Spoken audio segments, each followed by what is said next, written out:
معراج پڑھیں گے تو یہ بھی سمجھیں کہ وہاں جا کے رب نہیں بن گیا، وہاں بھی بندہ ہی رہا، وہاں بھی مانگنے والا رہا، وہاں بھی محتاج ہی رہا، مختار کل نہیں بن گیا کہ جبریل کو کہتے جبریل اچھا چل میں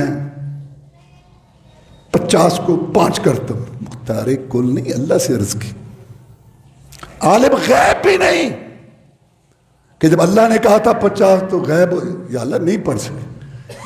موسیٰ علیہ السلام، یہ ساری باتیں یہ سبق ہے، یہ نہیں معراج کے ناچو تھرکو کھاؤ پیو کھابے مابے پہاڑیاں، سمجھو کہ وہاں بھی جا کے بندہ ہی رہا، رب نہیں بن گیا اور رب کو نہیں دیکھا، آواز سنی ہے۔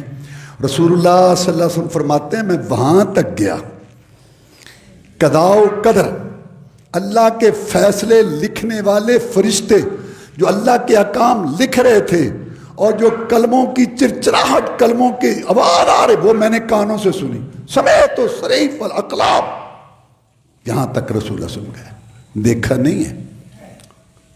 بخاری شریف کے اندر ہے، سیدہ عائشہ صدیقہ طاہرہ ذکیہ مطہرہ رضی اللہ تعالیٰ سے بڑا کون ہوگا، وہ کہتے ہیں جو 3 باتوں کا عقیدہ رکھے نا وہ جھوٹا ہے، جو یہ کہے کہ محمد رسول اللہ صلی اللہ علیہ وسلم نے اللہ کو دیکھا ہے، جو یہ کہے کہ محمد رسول اللہ صلی اللہ علیہ وسلم کل کی بات جانتے ہیں، اور جو یہ کہے کہ محمد رسول اللہ صلی اللہ علیہ وسلم نے سارے مسائل نہیں بتائے، کچھ خاص رکھے، ایک شریعت ہوتی ہے، طریقت ہوتی ہے، ایک ظاہر ہوتا ہے، ایک باطن ہوتا ہے، تو جاندا ہے اور دیاں جاندا نہیں گا پار دیاں اسی پر، یہ سارا جڑا فراڈ صوفیاں نے شروع کیتا ہے اس کا اسلام سے کوئی تعلق نہیں۔ 3 باتوں کا عقیدہ رکھنے والا جھوٹا ہے، کون کہہ رہا ہے؟ عائشہ صدیقہ رضی اللہ۔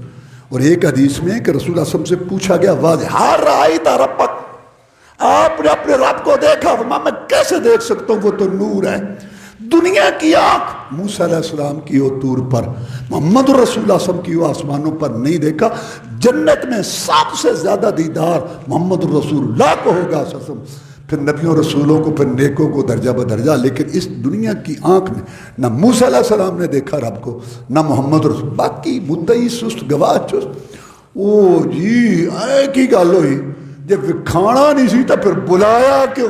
یہ فضول باتیں چھوڑو، عقل مکل کو پیچھے رکھو، یہ شیطانی طریقہ، اس نے عقل پیش کی تھی کہ میں بہتر ہوں اس سے، مجھے آگ سے پیدا کیا، میں یہ عقل مکل یعنی اللہ جو کہتے رسول جو کہتے، اس کو ہم سمجھیں۔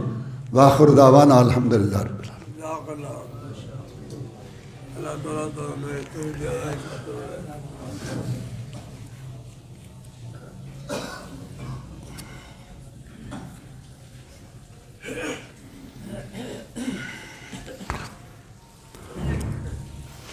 ان الحمد لله نحمده ونستعينه ونستغفره ونعوذ بالله من شرور انفسنا ومن سيئات اعمالنا، من يهده الله فلا مضل له ومن يضلل فلا هادي له، واشهد ان لا اله الا الله وحده لا شريك له، واشهد ان محمدا عبده ورسوله صلى الله عليه وسلم، اما بعد فان خير الحديث كتاب الله وخير الهدي هدي محمد صلى الله عليه وسلم، وشر الامور محدثاتها وكل محدثة بدعة وكل بدعة ضلالة وكل ضلالة في النار۔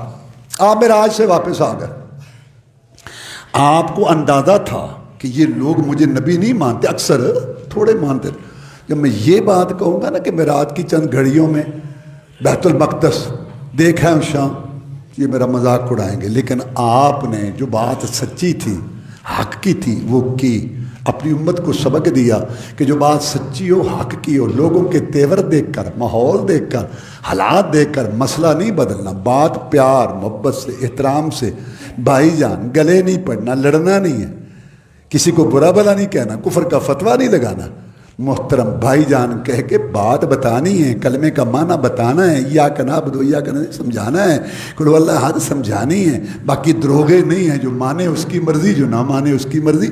اللہ نے اپنے نبی کو کہا کہ تو بھی دروغہ، لیکن بات تو کرنی، 100 سپریم کورٹ کا جج ہو، بات وہ ہوگی جو اللہ نے کہی اور رسول اللہ نے کہی صلی اللہ علیہ وسلم، مانے اس کی مرضی، نہ مانے اس کی مرضی۔ لیکن آپ نہ ڈرے نہ مرعوب ہوئے. ادھر سے کہ ٹولہ ہے, اچھا وہاں گئے جہاں ہماری کئی راتیں دل ہیں. ہاں ادھر, اچھا محمد ہم نے سنا ہے کہ تو کہہ رہا ہے کہ وہاں جہاں ہمارے کئی دن راتیں لگ جاتی, صلی اللہ علیہ وسلم آپ گئے. ہاں لو جی, تالیاں پیٹنے والی جماعت مقرر کی تھی, سیٹیاں والی ہیں, یہ دشمنوں کا کام, تاکہ اس کی دعوت. آج قوالی شریف تو سیٹیاں اور تالیاں, قوالی شریف, سود شریف, چوری شریف, زنا شریف. تمہیں کس نے کہا ہے کہ قوالی کے آگے شریف لگا دو تو ڈھولکیاں تالیاں حلال ہو جائیں گی؟ پیشاب کی بھری بوتل پر لکھ لو شربت بزوری شریف. مت ماری ہے تمہاری. تالیاں اور سیٹیاں ان کو عبادت کہتے ہو, ڈھولکی کو عبادت کہتے ہو. کس نے تمہیں کہا یہ ان کا کام تھا جو رسول کے دشمن تھے. تو اب آپ اپنے دام میں سیاد آ گئے, ہوں پھنسے آئی. کون مانے گا اتنی کچی بات؟ سوچا اب تمہارے پاس ہتھیار ہے, جس کو چاہے گمراہ کر لیں. سب سے زیادہ اس کی بات ماننے والا کون ہے؟ فوراً نتیجے پہ پہنچے ابو بکر. ہاں ابو بکر. اس وقت کے لوگوں کو بھی پتا تھا, اس وقت کے کفر کو بھی پتا تھا کہ حدیث رسول کے رنگ میں رنگا ہوا ابو بکر صدیق ہے رضی اللہ عنہ. اور آج کے کفر کو ابو بکر کے ایمان میں شک پڑا ہوا ہے. اس وقت کا کفر سمجھتا تھا کہ سب سے زیادہ قریبی ساتھی محمد رسول اللہ کا اور اس کی بات مانے وہ ابو بکر ہے. اور آج کے کفر کو شک پڑا ہوا ہے. اقبال نے بھی کہا پروانے کو چراغ صدیق کی, پروانے کو چراغ بلبل کو پھول بس, صدیق کے لیے خدا کا رسول بس. تانا دیا, ہر بات کا ٹھیکہ اٹھایا ہوا ہے. نئی بات سنی جو ہمارے کئی دن راتیں لگ جاتے, کہتا میں وہاں ہو کے آیا ہوں. نے کہا یہ بات انہوں نے کہی ہے, حدیث کی تحقیق کرنی تو ضروری ہے. کہتے ہاں. کہتے پھر کو اور مانے نہ مانے میں مانتا ہوں. ابو جال آنکھیں پھاڑ پھاڑ کے دیکھ کے کہتا ہے ابو بکر تو سردار آدمی, پنچایتی آدمی, مکے کا بڑا آدمی, اور تو بڑا سوچو بچار گویڑی بندہ. بلال وغیرہ کی تو اور بات ہے, غریب غربوں کی رضی اللہ تعالیٰ, اور تو اتنا مکے کا سوچو بچار رکھ رہا, اور تو اتنی کچی بات مانتا ہے. مسکرا کے فرمایا میں اس سے بڑی بات مان چکا ہوں. اس نے کہا میں رسول ہوں. میں نے کہا ٹھیک ہے. اس نے کہا میرے پاس وحی آتی ہے. میں نے کہا بالکل ٹھیک ہے. اس نے کہا مجھے رب کے سلام آتے ہیں. میں نے کہا ٹھیک ہے. ابو بکر صدیق رضی اللہ تعالیٰ نے ہمیں تمہیں یہ سبق دیا, کلمہ پڑھ کے رسول کی غلطی نہیں نکالتے. رسول سب کی حدیث صحیح ہو, مقابلے من خواہش کی بات, باپ دادا, علاقے, رسم رواج, سوسائٹی کا تقاضا, گلی محلے کی بات, امام کا قول, مفتی کا فتویٰ, پیر و مرشد کا ارشاد, بیوی کا نخرہ, بیٹے کی ادا, دوست احباب کی بات پیش کرنا زندیقیت ہے, لا دینیت ہے, ایمان نہیں. ابو بکر نے یہ بات سمجھائی. جب میں رسول مان چکا, جو فرمایا سچ فرمایا, جو فرمایا حق فرمایا. نے کہا یہ تو بڑا پکا ہے. واپس آئے, کہنے لگے اے محمد صلی اللہ علیہ وسلم آپ گئے؟ ہاں. اچھا بتاؤ بیت المقدس کے دروازے کتنے, ستون کتنے؟ رسول اللہ صلی اللہ علیہ وسلم فرماتے ہیں مجھے اتنی پریشانی ہوئی جتنی کبھی بھی نہیں ہوئی تھی. میں گیا بھی ہوں اور یہ پوچھتے میں وہ گنتا تو نہیں رہا. اللہ نے انہونی کو ہونی کر دیا, ناممکن کو ممکن کر دیا, پردے ایک طرف کر کے بیت المقدس سامنے کر دیا. وہ پوچھتے جاتے تھے, میں دیکھ دیکھ کے گن گن کے جواب دیتا جاتا تھا. بات آگے ہے جو میں سمجھانا چاہتا ہوں. اللہ نے ایسے کیوں کہ اللہ سے کرتا نہیں ہے, کبھی کبھی کرتا ہے. یہ انہونی کو ہونی, ناممکن کو ممکن کیوں کیا؟ اللہ کو پتا تھا کہ میں نے دین مکمل ہونے کے بعد اس سے اعلان کروانا ہے, قل یا ایھا الناس انی رسول اللہ علیکم جمیعا. نبی کہہ لے ان کو, حاکم محکوم, خادم مخدوم, پیر مرید, امام مقتدی, مرد عورت, جوان بوڑھے, عالم جاہل, شہری دیہاتی, عربی اجمی, میں سب کے لیے اللہ کا رسول ہوں. کسی کی نماز, نیاز, روزہ, حج, درود, وظیفہ, شادی غمی, معیشت, معاشرت, شکل و صورت, لباس, کھانا پینا, اٹھنا بیٹھنا, بیوی بیٹی کا لباس, رات دن گزارنا, مال کمانا, خرچ, کوئی قبول نہیں جب تک اس پر میں محمد کی مہر نہ ہو صلی اللہ علیہ وسلم۔ اللہ کو پتہ تھا، اس لیے ان کی زبان سے نکلی ہوئی بات کی لاج رکھی، اللہ نے پیرا دیا۔ کوئی ویسے نہ مانے اس کی مرضی، یہ نہ کہہ سکے کہ محمد نے ایک بات کہی تھی صلی اللہ علیہ وسلم کو ثابت نہیں کر۔ اس لیے ہم دعوت دیتے ہیں کہ لوگوں، بات یا اللہ کی جس کی گارنٹی ہے یا محمد الرسول اللہ صلی اللہ علیہ وسلم کی۔ کلمے میں بھی دو کا ذکر، اذان میں بھی، قرآن میں بھی دو کی اطاعت ہے، قبر کے سوال جواب میں بھی اللہ رسول کا سوال ہوگا۔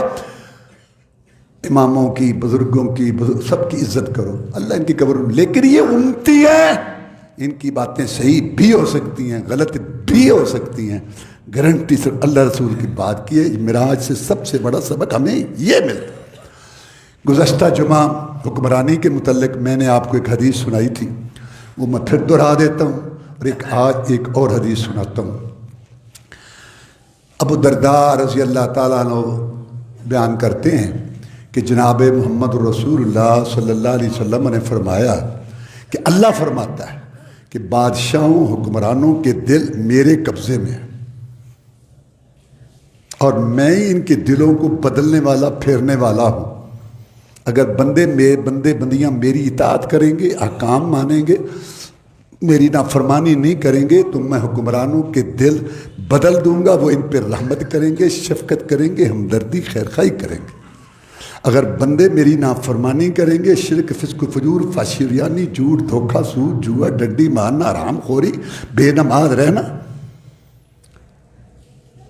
پیشاب کر کھڑے، کپڑا پلیت، بدن پلیت، نافرمانیوں میں رہیں گے، تو میں اللہ حدیث، اللہ کہتا ہے میں حکمرانوں کے دل بدل دوں گا، وہ تم پہ ظلم و ستم کریں گے اور تمہیں سزا دیں گے۔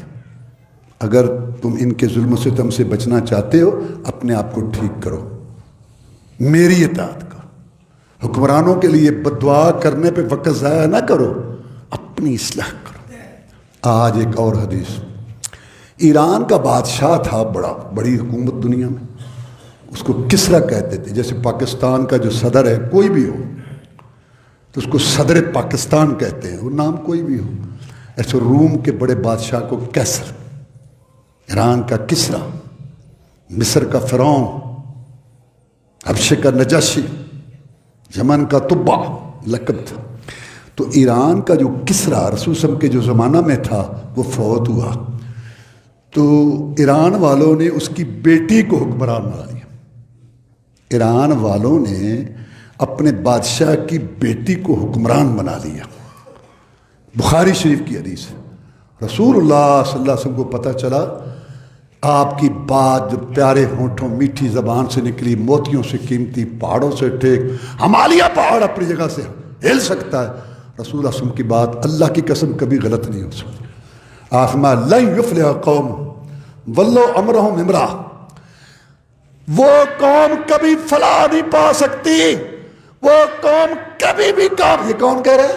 محمد رسول اللہ صلی اللہ علیہ وسلم۔ وہ قوم کبھی فلاح نہیں پا سکتی، وہ قوم کبھی کامیاب نہیں ہو سکتی جنہوں نے اپنے معاملات عورت کے سپرد کر دیے اور عورت کو اپنا حکمران بنا لیا۔ یہ کسرا جب مرا، اس کی بیٹی کو انہوں نے بنایا، رسول اللہ صلی اللہ علیہ وسلم نے اس وقت یہ ارشاد فرمایا، اور یہ بخاری شریف کی حدیث ہے۔ اللہ ہم سب مسلمانوں کو سمجھنے کی توفیق دے۔ آخر میں ایک بات کہنا چاہتا ہوں کہ یہاں سکول کھلا ہے نیچے، میں نے خود جا کے دیکھا، یہ صرف سکول نہیں ہے، قرآن کی تعلیم، دعائیں، نماز کا طریقہ، صحیح دین، یہ دونوں چیزیں، یعنی اس کو آپ یوں سمجھیں یہ سکول بھی ہے، مدرسہ بھی ہے، نیچے یہ کھلا ہے۔ اس میں اپنے بچوں کو داخل کرائیں اور جمعے کے بعد دیکھ لیں، ہماری معلومات جو لینی ہے لیں۔ تو اس سکول کے اندر بچوں کو داخل کرائیں، میں گیا ہوں، اور ایک بہت بڑے عالم نے اس کی سرپرستی کرنی ہے، اور اس کے اندر انشاءاللہ سکول تو لوگ پڑھتے ہی ہیں، تو ساتھ ہم چاہتے ہیں سکول کی شوق سے جو آئیں تو ساتھ دین بھی پڑھیں، اس میں آپ دیکھیں سمجھیں جو بھی آپ کا طریقہ ہے، اللہ توفیق دے۔ اللہم اعز الاسلام والمسلمین، اللہم انصر الجہاد والمجاہدین، اللہم نجی اخواننا من السجون، اللہم وفقنا لما تحب وترضى، اللہم انصر المجاہدین فی فلسطین وفی کشمیر، اللہم ذل الیہود والنصارى اللهم اشف مرضانا ومرضى المسلمين اللهم استر عوراتنا وامن رواتنا اللهم اكفنا بحلالك عن حرامك واغننا بفضلك عمن سواك سبحان ربك رب العزة عما يصفون وسلام على المرسلين الحمد لله رب العالمين.